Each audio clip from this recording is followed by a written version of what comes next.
Hi mga titas, for today's video po magluluto ako ng pork sinigang with puso ng saging. Okay mga titas, mag-umpisa na ako magluto. Naglagay ako ng tubig, sibuyas, sili, at kamatis. Tapos ang nabili kong karne, nakalahating kilo. Takpan muna natin mga titas kasi papakuluin muna natin. Ayan na mga titas, kumulo na siya. Isunod natin ang baboy. Ay, ang baboy magsalita. Karne pala.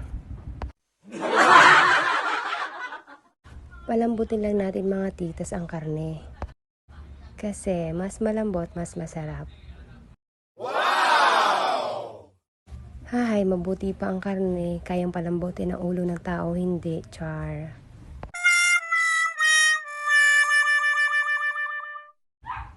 Nag-add na rin ako ng konting asin. Takpan lang natin mga titas hanggang lumabot yung karne. Ayun na nga, fast forward tayo.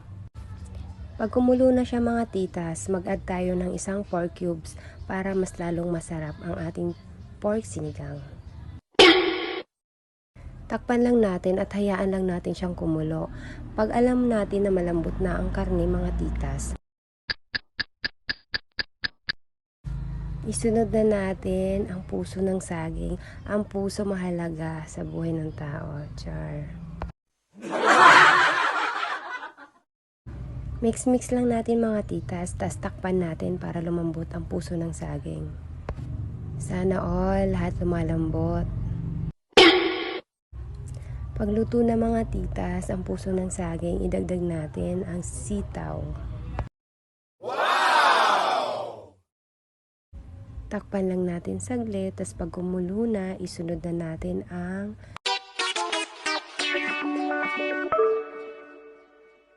sinigang mix with sampalok para medyo maasim siya ng koonte.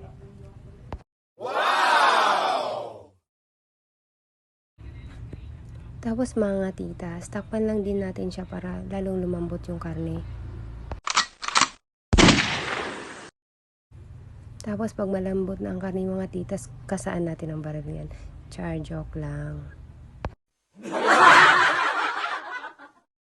Mga titas, nandito na tayo sa finale. Kangkong ang pinakahuli natin nilagay kasi ang kangkong bawal siya ma-overcook. Mga titas, huwag po tayong mahiya mag-mix kasi kailangan yun sa buhay. Yan na mga titas, ready for dinner na. Konting kulo na lang, ulam na po yan. Bye!